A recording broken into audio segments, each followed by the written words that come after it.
우리 인사 한번 하겠습니다. 당신은 말씀의 파도를 일으키는 사람입니다. 당신은 기도 예배를 띄우는 사람입니다.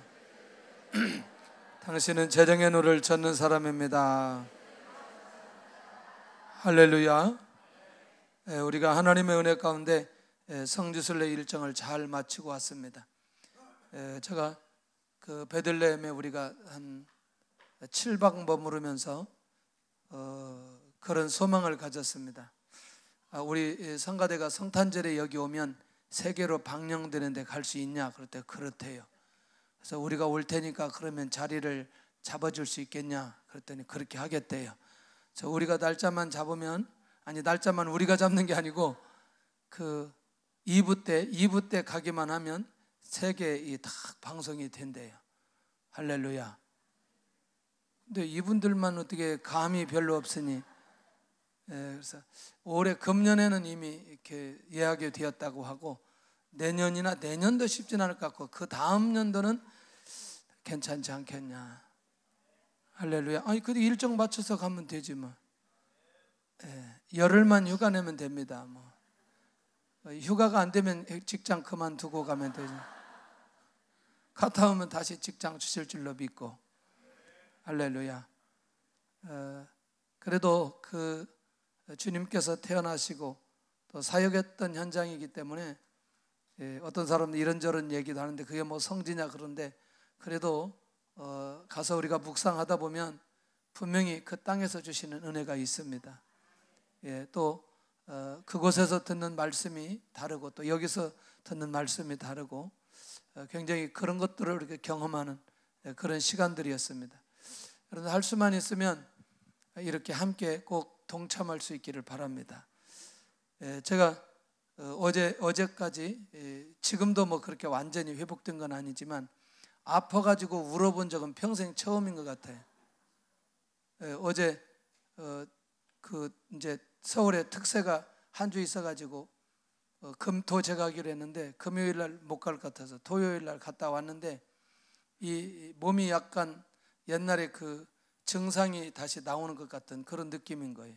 그래서 갔다 와가지고 목양실에 앉아가지고 한참을 울었어요. 이 몸이 왜 이렇게 하나님 아픈지. 이렇게 금요일 날도 설교를 했는데 뭐 이게 뭐 약 먹은 것처럼 느낌 속에 설교를 하게 되는 거예요. 근데 어제 오후 3시를 기해서 하나님께서 저를 부활시켜 주셨어요. 갑자기 또 3시가 지나더니 사람이 멀쩡한 거죠. 그때까지 설교 준비도 못하고 가만히 내일 주일날 1, 2, 3, 4부 설교해야 되는데 야 이거 어떻게 해야 되나 계속 누워있는데 하나님이 다시 힘을 주셨어요. 얼마나 감사한지. 그러면서 제가 이제 그런 묵상을 해봅니다. 아무리 그래도 그렇지 하나님 이렇게 또 예수님의 고난을 이렇게 육체로 채우려고 하시냐고, 이렇게 좀 빨리 좀 지나가게 하시지. 그런데 오늘 아침부터 계속 하나님이 주시는 은혜가 있습니다. 우리가 말씀을 한번 빨리 나누고 또 계속 우리 오늘 진행을 해야 되니까 좀 우리가 정리를 해본다면 우리가 기본적으로 이런 생각들을 가지고 있습니다. 신앙이 좋은 사람들, 또 칭찬받는 사람들은 어떤 사람들일까? 뭐 우리가 자주 제가 말씀 나눈 대로 예배의 영성이 살아있는 사람, 칭찬받는 사람이고 칭찬받을 사람이고, 또 역시 기도가 살아있는 사람도 역시 마찬가지고, 정말 기도가 열려서 깊이 있게 기도하면 저 사람 정말 믿음이 좋다, 뭐 이런 얘기 우리가 당연히 하게 되고요.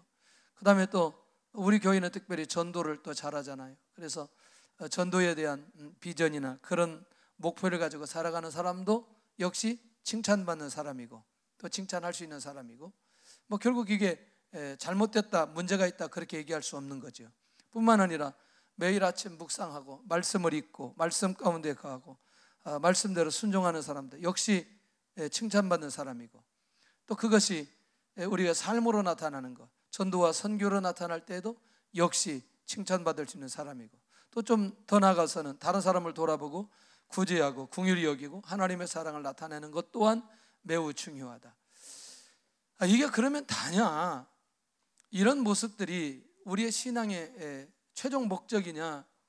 계속해서 끊임없이 도전해 보는데, 여러분들, 저는 그런 생각이 드는 때가 있었어요. 내가 이렇게 열심히 하면 하나님께서 굉장히 큰 은혜와 축복을 주실 것에 대한 기대 속에 열심히 했던 적이 있어요. 아마 내가 이렇게 열심히 하면 이 시대에 눈에 보이는 때에 하나님의 엄청난 역사가 일어날 거다. 그런데 놀라웠게도 그런 마음을 가지고 할 때는 하나님이 가만히 계시더라고요.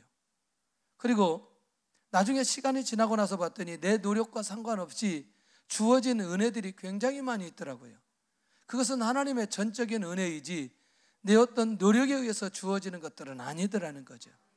그러니까 무슨 얘기냐면, 우리의 믿음이라는 게 미래에 하나님의 역사가 일어나는 상급을 바라보고 가는 것도 있지만, 대부분 눈에 보이는 현실에 대한 기대감이 훨씬 더 많이 있을 때가 있다는 거죠. 그런데 성경을 우리가 계속해서 보고 예수님의 사역을 전체로 점검해 보면, 진짜 예수님의 말씀에 순종하고 증인의 삶을 살고 열방을 위해서 헌신하고 하나님의 나라를 위해서 깨어있는 사람의 특징은 뭐냐면 부활신앙을 가지고 있는 사람이더라는 거죠. 그리고 주님께서는 거기까지 끌고 가시더라는 거죠. 어떤 형태로 출발했든지 그 사람이 예배로 시작됐던, 기도로 시작됐던, 전도로 시작됐던, 말씀으로 시작된, 선교로 시작된 어떤 상황이든지 주님께서 끌고 가시는 건 반드시 부활신앙까지 끌고 가서 결국 거기에서 신앙의 완성을 이루어가더라는 것이죠.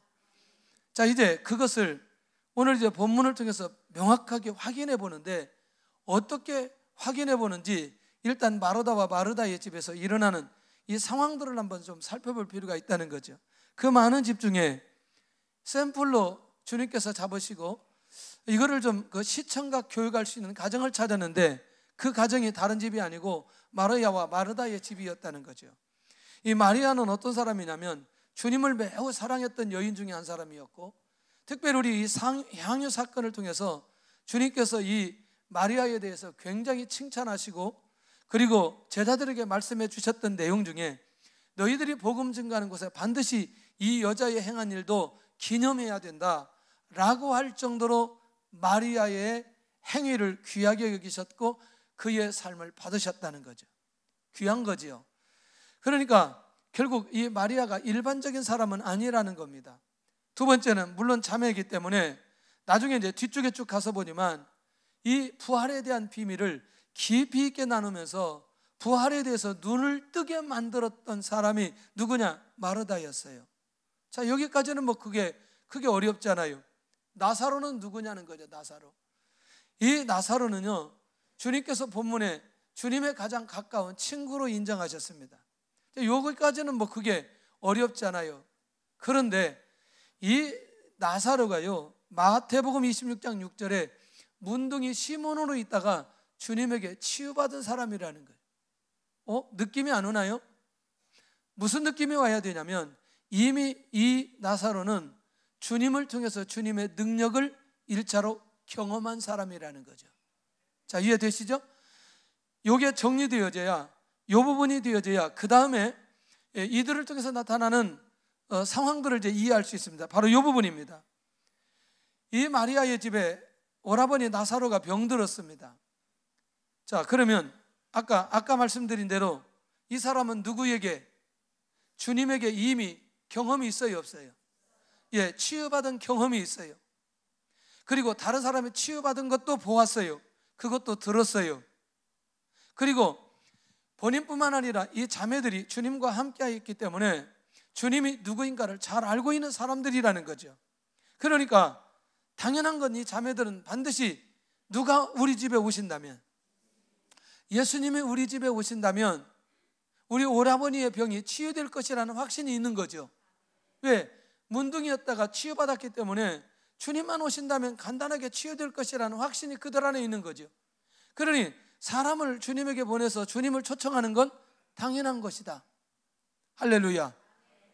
예, 그게 어렵지 않은 것이었어요. 당연히 주님은 이들의 집에 오셔야만 됐고 또 이 나사로의 질병을 치유해야만 됐다는 거죠. 그런데 문제는 주님이 나사로의 이 소식을 듣고 이틀을 더 유하셨다는 겁니다. 그 말은 다른 말로 말하면 죽기까지 기다리셨다는 거죠. 시간을 더 길게 끌었다는 건 굉장히 중요한 이유가 있는 것 아니겠어요? 보편적으로 만약에 이 나사로를 치유할 목적이라면 주님이 빨리 달려오셔서 이 나사로의 질병을 치유해야 된다는 거죠. 무엇으로 본다면 관계로 본다면, 마리아나 마르다나 나사로의 관계를 본다면 소식을 듣자마자 주님이 오셔야 되는 거죠. 근데 주님이 오시지 않는 거죠. 언제까지? 죽을 때까지. 굉장히 중요한 의미가 이 안에 있는 것을 보게 됩니다. 자, 이제 성경을 좀 앞에 있는 내용을 살펴보아야 오늘 본문에 있는 내용을 이해할 수가 있습니다. 자, 우리 성경을 좀 보도록 하겠습니다. 어디를 봐야 되냐면, 자, 11절 한번 보시기를 바랍니다. 11절 시작. 이 말씀을 하신 후 또 이르시되 우리 친구 나사로가 잠들었도다. 그러나 내가 깨우러 가노라. 아멘. 자, 지금 아멘한 이유가 있어요. 주님이 어느 때까지 기다리셨다? 네, 죽을 때까지. 그러니까 제자들이 12절 시작. 제자들이 이르되 주여 잠들었으면 낫겠나이다 하더라. 주여 잠들었으면 낫겠나이다. 근데 그 13절이 더 충격적이에요. 시작. 예수는 그의 죽음을 가리켜 말씀하신 것이나 그들은 잠들어 쉬는 것을 가리켜 말씀하신 줄 생각하는지라. 예수님은 지금 뭘 얘기하고 있는데? 죽음을 얘기했는데 제자들은 잠자고 있는 걸로 알고 있다는 거죠. 못 알아들으니 14절 시작. 이에 예수께서 밝히시되 나사로가 죽었느니라. 정확하게 나사로가 죽었다고 얘기하고 있습니다. 그런데 이게 방문하신 목적과 무슨 의미가 있느냐? 15절입니다. 시작. 내가 거기 있지 아니한 것을 너희를 위하여 기뻐하노니 이는 너희로 믿게 하려 함이라. 그러나 그에게로 가자 하시니. 간단합니다. 지금 제자들이 가지고 있는 그 마음, 그 신앙 안에는 지금 부활신앙이 있어요, 없어요? 없어요. 아직까지는 없어요. 그런데 제자들만 없는 게 아니고 마르다도 없어요? 마르다도 없어요. 마리아도 없어요. 이들 모두 다 하나같이 아직은 무슨 신앙이 없다? 부활신앙이 없다. 나중에 이제 향후 사건 때문에 좀 마리아는 다르게 나타나기도 하지만 일단은 이 전체적인 분위기로 보면은 일단 이들 안에 부활신앙이 있지 않다는 얘기예요. 16절까지 보고 넘어가야 됩니다. 자, 시작. 디도모라고도 하는 도마가 다른 제자들에게 말하되 우리도 주와 함께 죽으러 가자 하니라. 계속입니다. 여러분들, 주님의 의도와 주님의 계획과 전혀 맞지 않는 얘기들이 계속해서 일어나는 건 이들 안에 결국 주님을 향한, 주님이 계획한, 또 주님께서 원하는 그 부활신앙이 이들에게 있지 않았다는 사실을 끊임없이 우리에게 보여주고 있다는 것입니다. 할렐루야. 자, 그렇다면 오늘 주님이 나사로의 집에 방문했을 때 어떤 일이 벌어지느냐? 무덤이 있은 지 이미 며칠이 지나버렸다. 나흘이 지나버렸다. 할렐루야. 난 아까 성가대가 너무나 잘해가지고 막 흥분해가지고 너무나 잘했어요 막 할 때니 마이크가 안 나오는 거야. 막 답답해 죽겠네. 할렐루야. 오늘 애썼어요. 맞아요. 좋아요. 그 컨셉이 좋았어요. 곡 컨셉이. 할렐루야. 설교하다 말고 왜 그러냐면, 자, 이 반응을 해줘야 돼요. 반응을. 이렇게 찬양됐으면 정말 성가대가 굉장히 수고했다. 할렐루야 하면, 이번에 그 성지순례 가가지고 아무리 얘기해도 반응을 별로 안 해요. 이분들이 뭐 은혜만 받지 별로 반응을 안 하더라고. 그래서 나도 이 반응을 잘해야 된다라는 생각을 항상 가지고 있어요.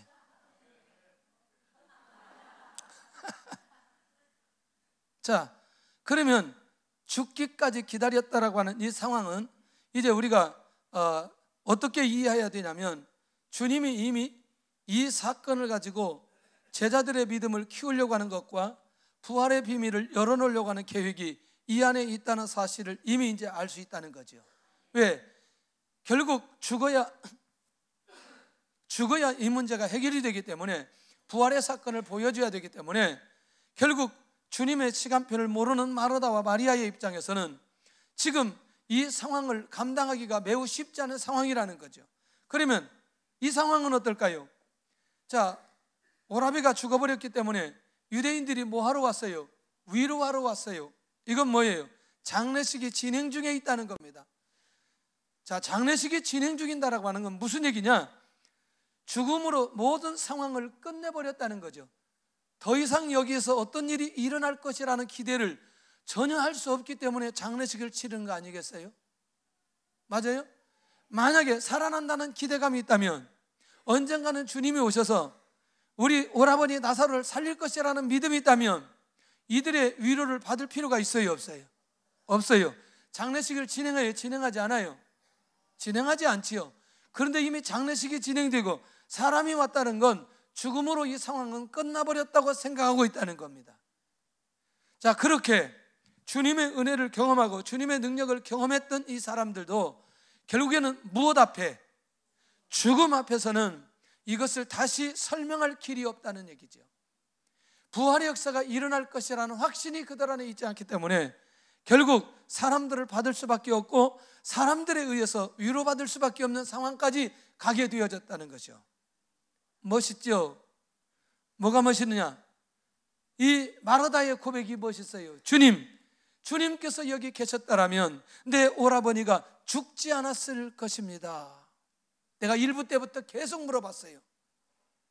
무슨 얘기예요? 이 무슨 의미가 이 마르다에게 있어요? 원망. 다 원망이라고 했어요. 다 원망이라고. 다른 말은 없어요? 아시요? 그걸로 내 오라버지가 죽지 않았을 것입니다. 아니, 처음부터 끝까지 일괄적으로 제가 한 방향으로 가고 있는 게 있어요. 그렇죠. 부활은 못 믿겠다는 거죠. 할렐루야. 안타까움, 원망 다 맞아요. 하여튼 뒤에도 나와.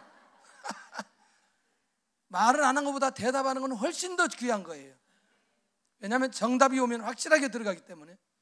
자, 그 말은 이미 죽어버렸기 때문에 더 이상 내 오라버지는 살 수 없을 것이라고 하는 결정이 그 안에 있기 때문에 이 고백하는 것 아니냐는 거죠. 맞아요? 다시 말하면 결국 마르다는 현지의 부활을 믿지 못하고 주님이 늦게 오신 것에 대한 것만 뭐 하고 있느냐? 원망하고 있는 거죠. 그러니까 지금 살아날 것을 믿지 못하고 있는, 지금 살릴 것을 믿지 못하고 있는 마르다의 고백을 발견할 수 있다는 것이죠. 자, 그런데 22절 같이 한번 볼까요? 정말 재밌습니다. 시작. 그러나 나는 이제라도 주께서 무엇이든지 하나님께 구하는 것을 하나님이 주실 줄 아나이다. 그렇지만 이제라도 하나님께 구하면 하나님께서 주실 줄로 믿습니다. 언제? 그러면 지금 역사 일어날 걸 믿어야 되잖아요. 자, 그럼 예수님 얘기 한번 다시 보세요. 23절 시작. 예수께서 이르시되 내 오라비가 다시 살아나리라. 할렐루야. 내 오라비가 다시 살아나리라. 내 오라비가 다시 살아나리라. 주님은 지금이에요, 이후예요? 자, 그러면 다시 24절 시작. 마르다가 이르되 마지막 날 부활 때에는 다시 살아날 줄을 내가 아나이다. 주님에게 직접 들어도 현재의 믿음으로 받지 않은 마르다의 모습을 발견할 수 있어요. 자, 주님은 지금 내 오라비가, 지금이라고 표현은 안 했지만 내 오라비가 다시 살아나리라. 그러면 이미 마르다의 중심도 주님이 알고 계시나요? 예수님의 제자들의 믿음도 주님이 알고 계시나요? 그러니 지금이라고 말하지 않은 본질적 이유는 지금이라도 마르다가 지금이라고 고백하기를 원하셨다는 얘기예요. 그런데 그 마르다는 마지막 날에 어떤다고? 마지막 부활 때에는 다시 살아날 줄 내가 아나이다. 이것만 해도 대단한 거죠. 그러나 여러분들, 지금 나사로의 부활 사건은 결국 누구의 부활 사건의 그림자이다? 예수님의 부활 사건의 그림자이기 때문에 나사로의 부활 사건을 그들이 믿어진다면 나중에 예수님의 부활 사건도 믿어질 수 있기 때문에 먼저 이 사건들을 이들 앞에 보여주는 것 아니냐는 거죠. 그런데 이 비밀을 아직 마르다가 눈치채지 못하고 있다는 거죠. 예수님의 제자들도 눈치채지 못하고 있다는 거죠. 결국 오늘 우리가 눈이 열려져야 될 필요가 있다는 것이죠. 왜 이 정도 상황에서 우리 주님께서는 나사로를 통해서 예수님의 놀라운 부활의 능력을 그들 앞에 보여주고 싶은지, 예수님이 십자가에 죽으시기 직전에, 예수님이 부활하시기 전에 예수님의 제자들이 예수님도 반드시 부활할 것이라고 하는 믿음을 예수님의 제자들이 갖기를 원하셨다는 겁니다. 할렐루야. 만약에 이들이 예수님이 부활할 것이라는 믿음을 그들이 가지고 있었다면, 예수님이 십자가에 죽으신다 할지라도, 예수님이 로마 군병들에 의해서 붙잡혀서 십자가에 못 박혀 죽는다 할지라도 절대로 주님을 부인하고 도망하지는 않을 것이라는 거죠. 무슨 믿음이 그들에게 있다면? 부활신앙이 그들에게 있다면.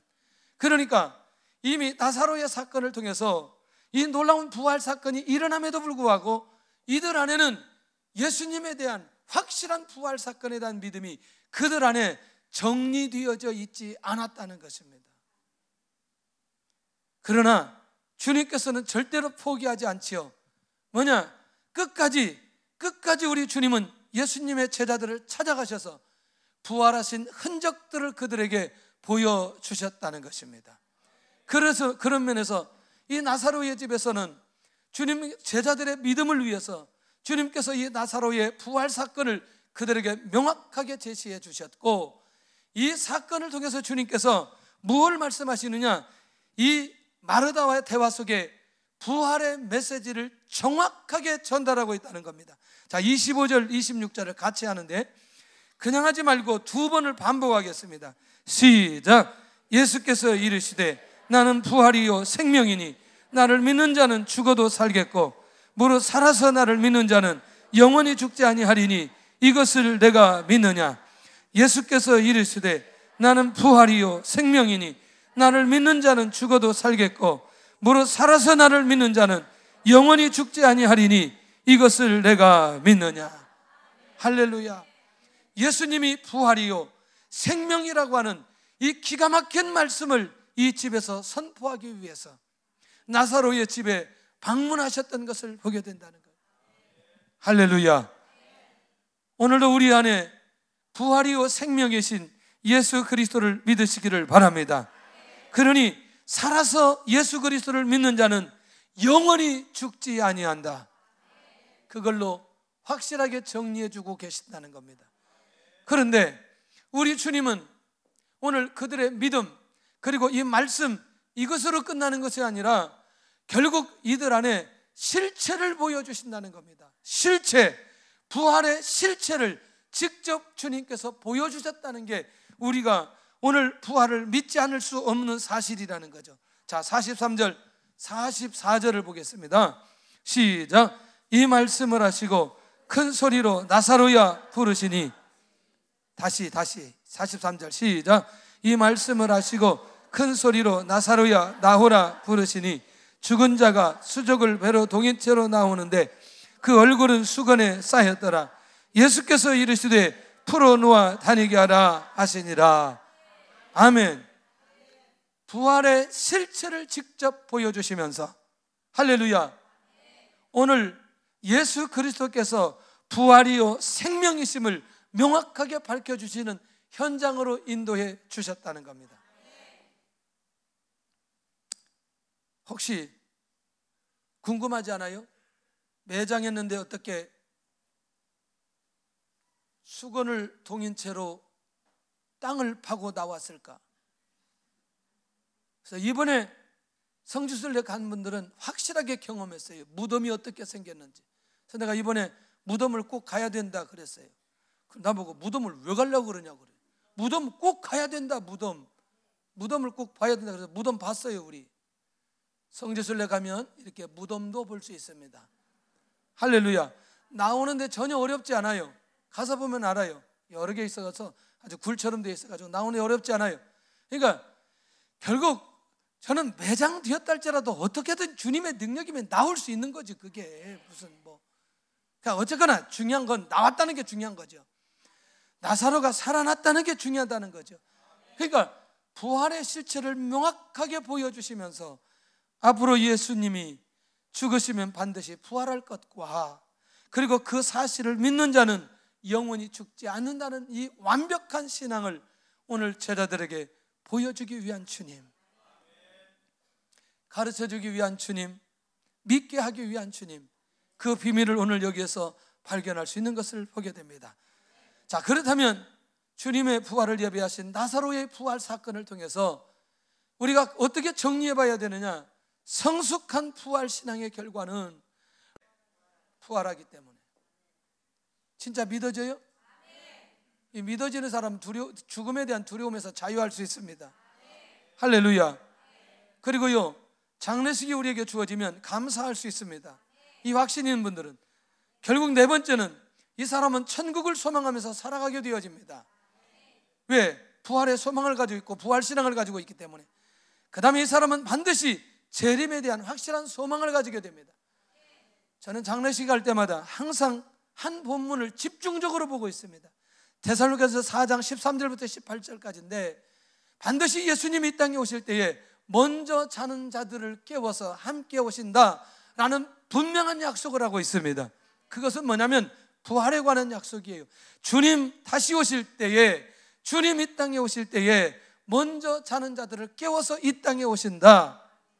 부활 신앙을 가진 자들에게 주신 축복이라고 생각합니다. 그런 면에서 오늘 우리는 정리를 해보면 어떨까요? 현재 나의 신앙의 상태는 어떤 상태인가? 내가 모든 것들을 다 갖춰 있습니다.